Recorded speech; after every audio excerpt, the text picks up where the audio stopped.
Common sense की बात है। जिस तरीके का साइकोलॉजिकल डैमेज एक स्कूल करता है 95% ऑफ इट्स ओन स्टूडेंट्स के साथ, कि they are not able to qualify for left ones, they're left behind. Every school has a leftover. Every year they have a wide variety and a big chunk of leftovers, and they're dented for life.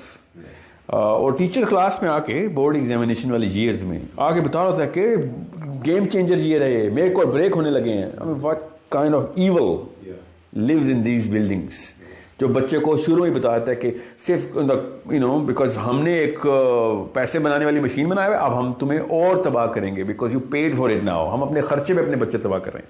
और ओ levels के बच्चों को, matric के बच्चों को, A levels के बच्चों को टीचर डराने के लिए आता है कि बस इसके बाद जो गया वो गया। उसने नहीं भी जाना था ना, तो वो गारंटी कर देता टीचर कि बस अब नहीं बचेगा। He or she just about to start his or her life. Yes. और क्या भी कौन रहा होता है, ना खुद डॉक्टर होता है ना खुद इंजीनियर होता है वो टीचर, ना खुद डॉक्टर होता है ना खुद इंजीनियर।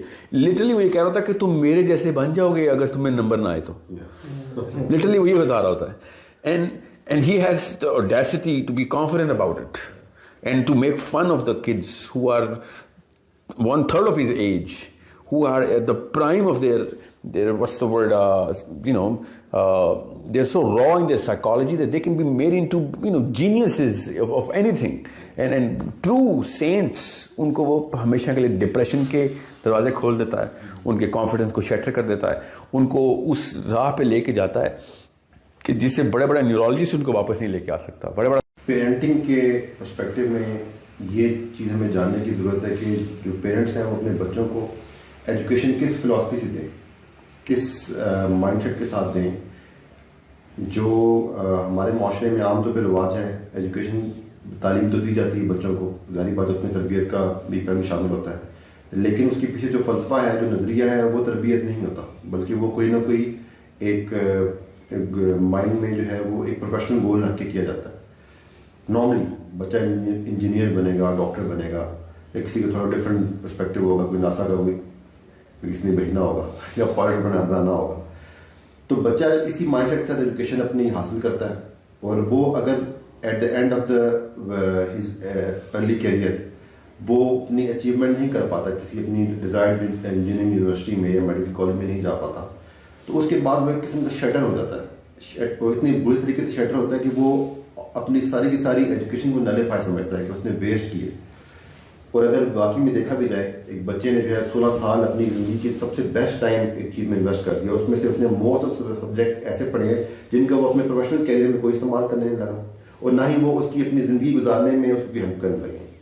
तो फिर इस सूरत में वालिदैन को क्या ज़िम्मे में रख के बच्चों को एजुकेशन देनी चाहिए, ताकि बच्चा जो है वो एजुकेशन ले भी, अगर वो प्रोफेशनल अपनी गोल अचीव नहीं भी कर पाता, उसको कम से कम उसके फेलियर का एहसास ना हो, बल्कि उसको लगे कि उसने वाकई में ज़िंदगी में जो भी तालीम हासिल की है उसका वो फ़ायदा उठाने लगा है, इस दुनिया में भी और आने वाली आखिरत के लिहाज से भी।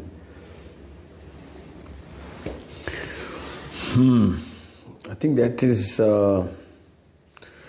what you described is जो सबसे बड़ा मसला है ना इस वक्त दुनिया का, वो आपने इस सवाल में आपने उसको पूरी तरीके से मिला के प्रेजेंट कर दिया।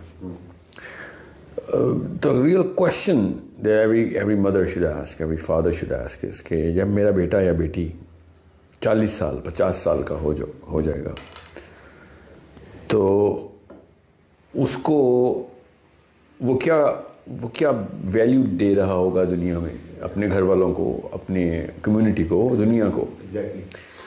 चाहे वो बॉटम अप लेके जाएं या टॉप डाउन लेके आए, दैट्स अ डिबेट कि मैं दुनिया से अपने आप को रिवर्स इंजीनियर करूं, ग्लोबल इश्यूज को सॉल्व करने के लिए कैपेबिलिटी अलग होती है, और डोमेस्टिक इश्यूज के लिए कैपेबिलिटी के ऑफ कोर्स जो है ना वो इंट्रिंसिक कोएफिशिएंट्स वो ज़रा कम होते हैं।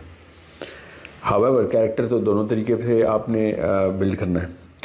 सो या फिर आप बॉटम अप लेके चलें कि he has to be as an individual capable enough कि उसकी इमोशनल और जो उसका रैशनलिज्म है वो दोनों इस लेवल पे डेवलप किए जाएं कि वो घर में भी, अपने इनर सर्कल्स में भी, और आउटर लूप्स के अंदर भी अपने जो अफेक्ट्स हैं वो इंतहाई बेनिफिशियल दे।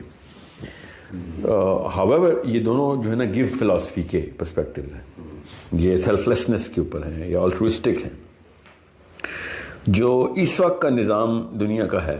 इसीलिए मैं कैपिटलिज्म के खिलाफ हूँ, वरना कैपिटलिज्म के अंदर फ़ायदे बहुत हैं, मगर उसकी कोर जो है ना वो डार्क है, वो बहुत काली है, वो क्योंकि वो इनबाउंड फिलॉसफी है capitalism.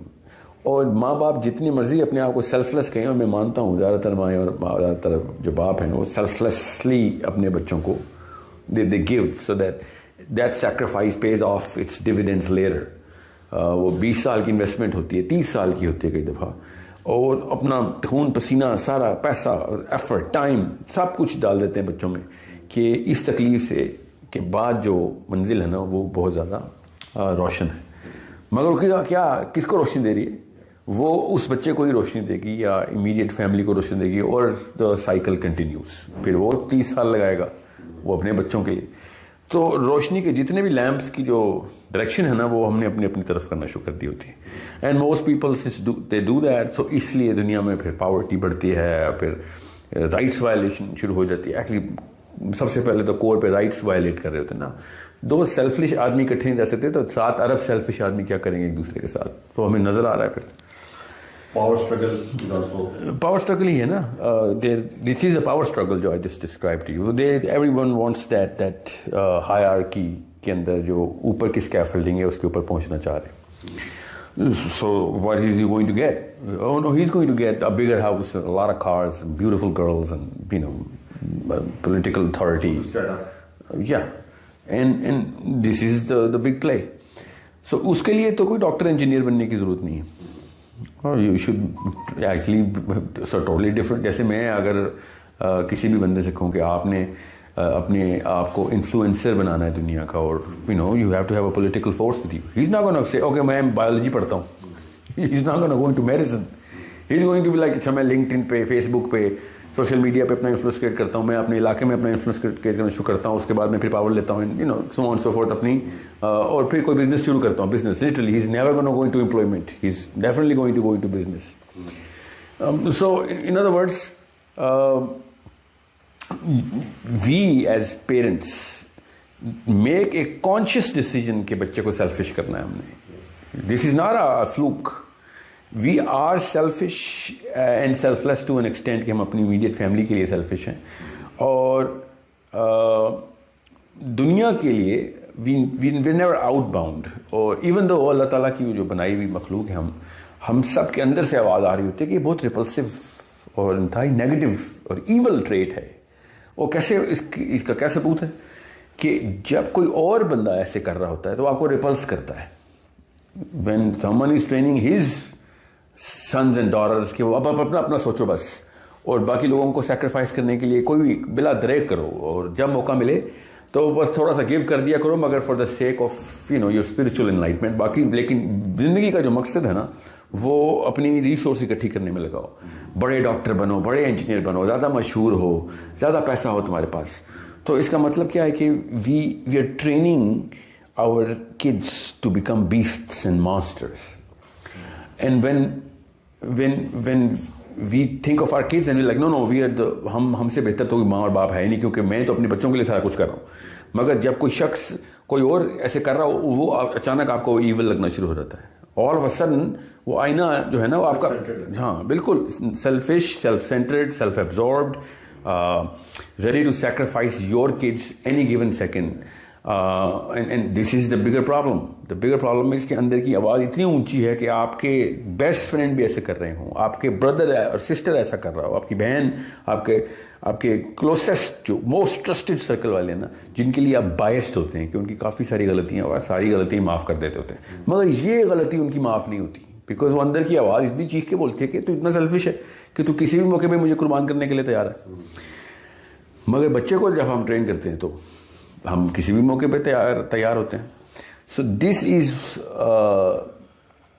Is the bigger problem and we better understand. अब आपने जो सवाल किया ना उसमें 3 अलग अलग हिस्से मुझे नज़र आ रहे हैं, उसको अलग अलग से मुझे बताना पड़ेगा, मगर कोर यही है कि unless we start the program of our own self, अपनी प्रोग्रामिंग शुरू करें कि मैं भी एक जानवर ही तैयार कर रहा हूँ, जो कि जिसका मुंह बहुत बड़ा से बड़ा होता कि वो एक ही लुकमे में सबको या ज़्यादा से ज़्यादा चीज़ें अपने अंदर जो है वो स्वॉलो कर सके.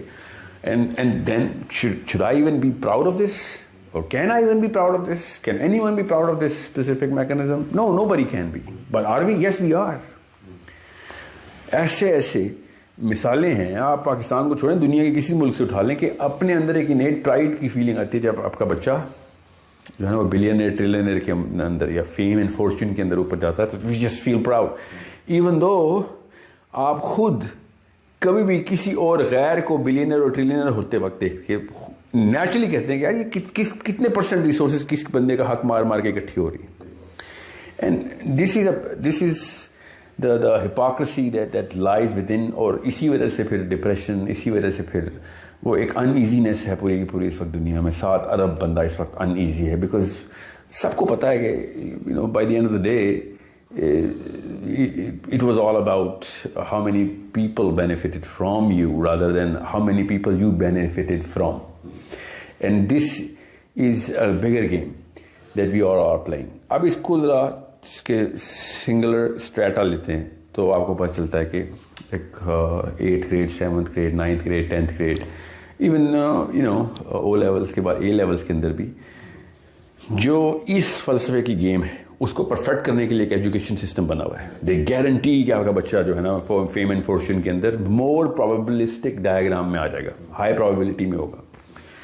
उसको डॉक्टर बनेगा तो high probability हो जाएगी, he's going to become an engineer and so on and so forth. Different fields, different things, different cultures के अंदर different fascinations होती हैं, मगर होती यही है. और एजुकेशन सिस्टम उसको पूरी तरीके से सफस करता है कि we have perfected the technique and if you put your child in our train we will get him to that station. अब मसला ये है कि चूंकि फलसफा ही काला था तो उसका फिर नतीजा और भी बुरा होता है कि उस फलसफे को परफेक्ट करने की मशीन बन चुकी है एजुकेशन सिस्टम. सो अब जब ओ लेवल के अंदर बच्चा वो डॉक्टर या इंजीनियर नहीं बन सकता तो अगर वो गिवर होता, सोचिए ये फलसफा अगर गिविंग फिलॉसफी होता तो डॉक्टर ना बनने से कोई नुकसान नहीं होना था. Psychologically you would been actually oblivious to the fact कि डॉक्टर नहीं बन सके. मकसद क्या? लोगों की बेहतरी करना. 1000 और तरीके हैं मगर अपनी बेहतरी करने के 3-4 ही तरीके हैं बस. वो 3-4 तरीके जो है ना वो स्कूल और एजुकेशन सिस्टम परफेक्ट करके देता है आपको. सो होता क्या फिर ऐसी डिसोनेंस क्रिएट होती है बच्चे में कि वो सारी उम्र के लिए डेंट हो जाता है. वो उसका कॉन्फिडेंस तो शैटर हुआ ही हुआ, मतलब इससे बुरी क्या कोई सजा देनी कि उसका कॉन्फिडेंस सारी उम्र के लिए छीन लिया आपने. मगर फिर वो एक रिएक्टिव साइकोलॉजी में जाता है और वो फिर तमाम हरबे इस्तेमाल करता है अपने उन कंटेम्प्रेरीज के करीब या उनसे बेहतर होने के लिए, और फिर वो 2 नंबरी की ऊपर कॉम्प्रोमाइज कर लेता है और सो ऑन सो फोर्थ, हर तरह के काम करता है. Some cases वो उनको आउट परफॉर्म कर जाता है by using the evil means or the odd means. Has to, I mean because naturally एक बंदे के पास एक प्रोफेशनल कोच हो एथलीट के पास और दूसरे के पास ना हो तो दूसरा भी ड्रग्स में ही जाएगा कि यार मैं कोर्टिसोल के टीके लगाऊं और भागूं. This is what I am going to do because there is no way कि हायरार्की ऑफ कॉम्पिटेंस में higher competent people can be outrun और एक क्लोज कंपटीशन भी नहीं दे सकता लोअर कॉम्पिटेंस का बंदा हायर कॉम्पिटेंस के बंदे को. अब एक बंदे के पास पूरी मशीन है जो उसको हेल्प कर रही है उसी कॉम्पिटेंस में और दूसरे बंदे के पास नहीं है. So he is going to go through all the measures and means and techniques, चाहे वो अच्छी हो, बुरी हो, सही हो, गलत हो, सब की सब करेगा कि मैं उस सेल्फ एस्टीम को सेटिस्फाई करूं क्योंकि मैं पीछे रह गया हूं. अब मैं पीछे रह गया हूं तो जाहिर है उसकी नेचुरल अल्लाह ताला ने इतनी एबिलिटी दी हुई है इंसान को, वो कुछ भी कर सकता है तो वो फिर सब कुछ ही करता है क्योंकि कोर के ऊपर फिलॉसफी में एक ईवल इंटेंट था. और वो लोगों की चूंकि अब मैं ये भी मानने के लिए तैयार नहीं ना कि पीएचडी के बच्चे ही पीएचडी बनेंगे. रेडी वाले बच्चे, अनपढ़ के बच्चे भी पीएचडी बन सकते हैं. पीएचडी का मतलब मैं मुहावरा बोल रहा हूँ क्योंकि अंदर की आवाज़ों से सबको पता होता है कि यार मैं या तो नेक आदमी बना रहा हूँ या बद आदमी बना रहा हूँ. अब ये बीच के अंदर हमने जस्टिफिकेशन रखी हुई होती है कि मैं नेक बनाने की कोशिश कर रहा हूँ मगर end is well intended but means are not well intended. So they go through all the ways कि चलो रास्ते में ज़कात कर लेंगे, सदका कर लेंगे and so on so fourth, बस हम पहुंच जाएंगे. इसी तरीके से हज़ारों बंदों के कातिल जो हैं वो लंगर भी बांटते हैं साथ साथ. मैं जानता हूँ, हम सबको पता है, हर मुल्क में इस तरह के होते हैं. हमारे मुल्क में भी हैं जो जो as soon as someone they kill, they have to 100 बंदों को खाना भी खिला रहे हैं. Why? Because naturally they have this voice, they cannot just shut that voice up, so they just satisfy themselves कि नहीं मैं साथ साथ में काम भी कर रहा हूँ. और हर 2 नंबर बंदे को आप देख लें, किसी भी 2 नंबर बंदे को आप, क्योंकि you have so many in this planet, every city, every neighborhood has one. You can see that he's trying to justify it. अगर ये अंदर की आवाज़ ना होती तो वो जस्टिफाई ना करता कभी भी. हमेशा हर बंदा अपनी फिल्म का हीरो बनने की कोशिश कर रहा होता है, और उसमें वो फिर अल्लाह और उसके रसूल के अहकामात भी कहीं ना कहीं पे अपनी परसेंटाइल रखी होती है उसने कि I know that there's something that I'm doing something wrong, but I'm going to compensate for it through doing extra and here and there. Direction फिर भी उसने चेंज करनी, बट मतलब ट्रेन जो है वो दोज़ख की तरफ ही कामज़न है, मगर बोगियाँ उसने जनतियों से भरी हुई हैं. अपने सारे के सारे काम जो है ना उसने वो किए हुए कि मैं अपने आप को सेटिस्फाई करूँ. वो देखिए, education system is the fastest train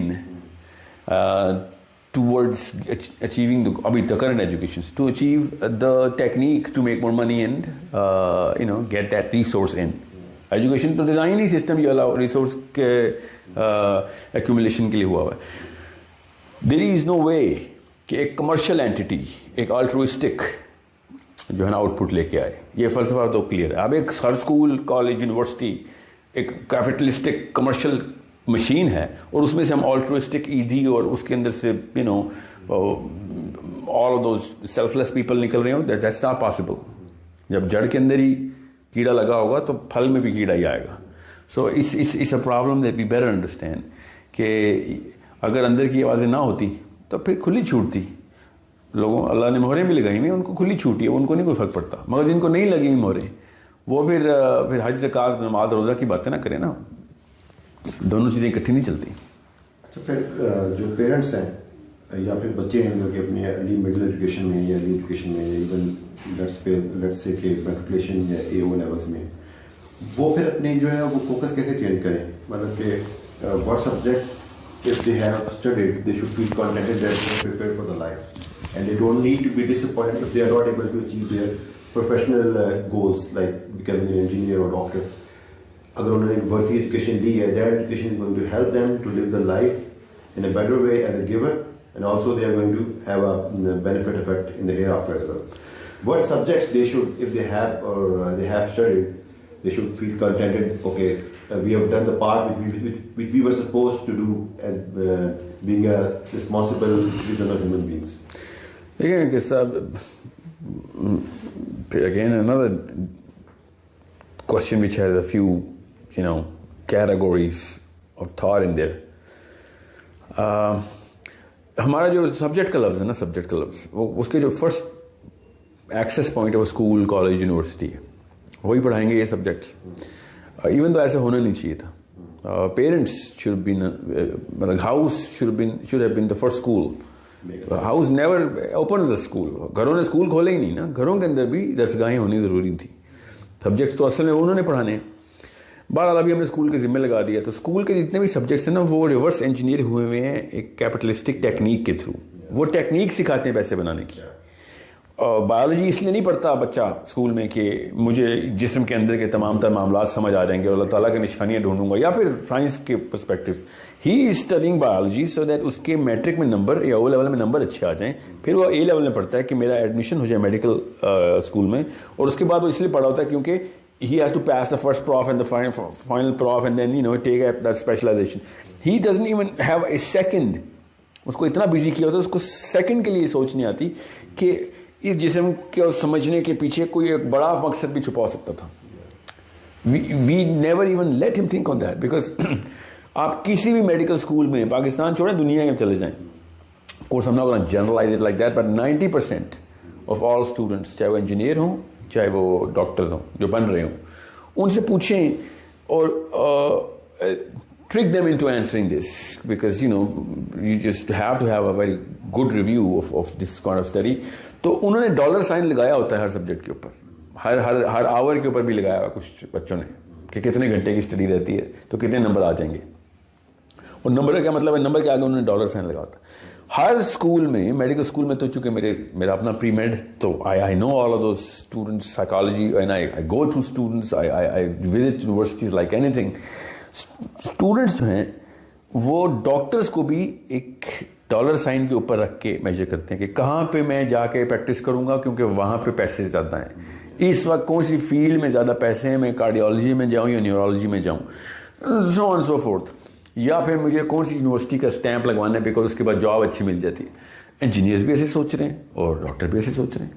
अब चूंकि वो रिवर्स इंजीनियरिंग डॉलर्स को कर रहे हैं रादर देन अ बिगर ऑब्जेक्टिव. तो और ये बात रियलाइज हो रही है डॉक्टर को भी, इंजीनियर को भी, किसान को भी, कुम्हार को भी, मोची को भी, हर बंदे को रियलाइज हो रही है after the 40th year, 35th year to 50th year के बीच में कि this was not the real answer. This was a big brainstorming, brain washing that I went through. अब मुझे पता चला है कि भाई मैंने अब डिपेंडेंट्स को कैसे, असली मकसद, अंदर की आवाज़ें इतनी ऊंची होना शुरू होती हैं, फिर या तो बंद हो जाती हैं या फिर वो अपनी उस repentance, remorse, different name, mid crisis, mid life crisis, yes mid life crisis. वो हर एक को अल्लाह ताला ने, ये हदीस भी है और इसके ऊपर तो अल्लाह ताला ने कुरान में भी बता दिया और साइंस भी अब बता गई कि 40th ईयर के अंदर दिमाग एक खास खाना खोलता है और वो आखिरी दवाई खोलता है, उसके बाद दिमाग नहीं कोई खाने खोलता. तीसरे साल, छठे साल, 7वें 8वें के बीच में, 11वें 12वें 13वें साल में और फिर 40वें साल में, ये दिमाग की स्टेजेस हैं जिसमें दिमाग अपने अपने कंपार्टमेंट जो है पूरे करता है. सो अब आपका जो सवाल है ना कि कौन सब्जेक्ट्स, इस मशीन के अंदर जितने भी सब्जेक्ट्स डालेंगे वो किसी और साइकोलॉजी में मिक्स होकर डाले जा रहे हैं. So if you really need to choose a subject, you need to fix your philosophy first.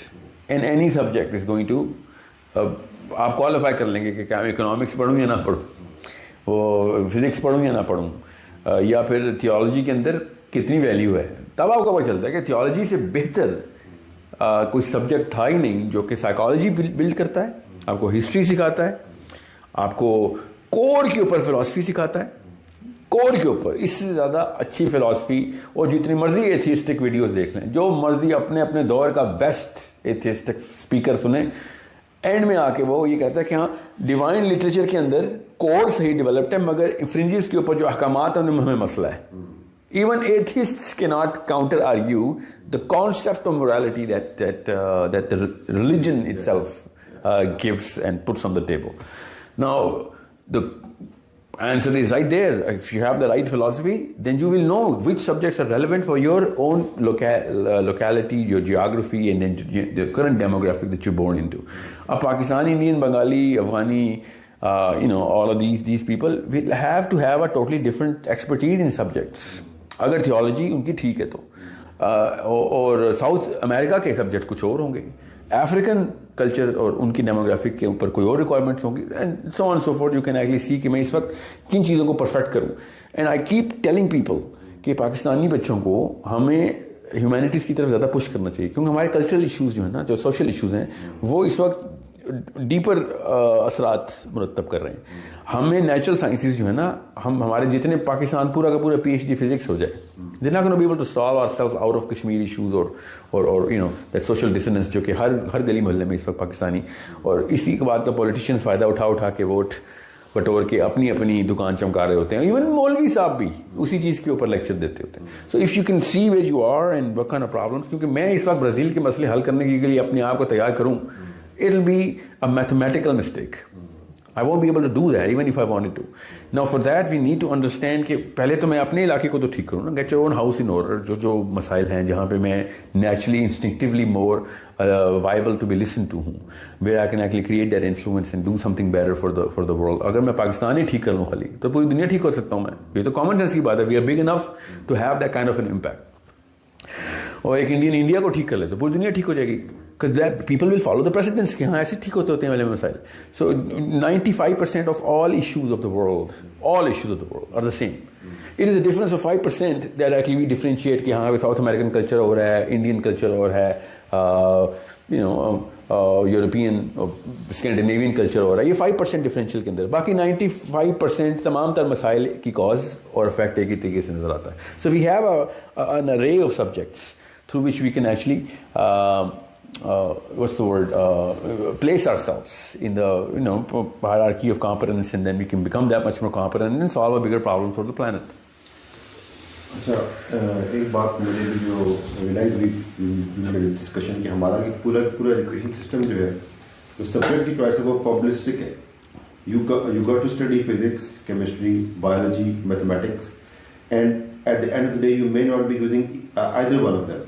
So आपको पूरा अमेलगम बना के दे दिया जाता है कि माइट भी ये बन जाए, मेडिकल की साइंस में निकल जाए या इंजीनियरिंग में निकल जाए या फिर ये किसी और चीज़ में. At the end of the day बहुत सारे ऐसे होंगे जो कि ह्यूमैनिटीज में चले जाएंगे या फिर वो लेट्स सपोज के बिजनेस एडमिनिस्ट्रेशन में चले जाएंगे. उसका पूरा जिन्होंने कितना अपना एफर्ट, ब्रेन और अपनी एनर्जी भी की है, इस पर लगाई है, उसका कोई यूटिलाइजेशन नहीं हो रही. अच्छा, क्वेश्चन ये कि वो स्टूडेंट्स जो इस स्टेज पे आ चुके हैं, who are in their late teens or early 20s, जिनके साथ के जो कि इस डायलेमा से गुजर रहे हैं, ठीक है, और उनको एक फीलिंग ऑफ फेलियर है, but to me they are still very early in their life. This is what they think, but they can do a lot.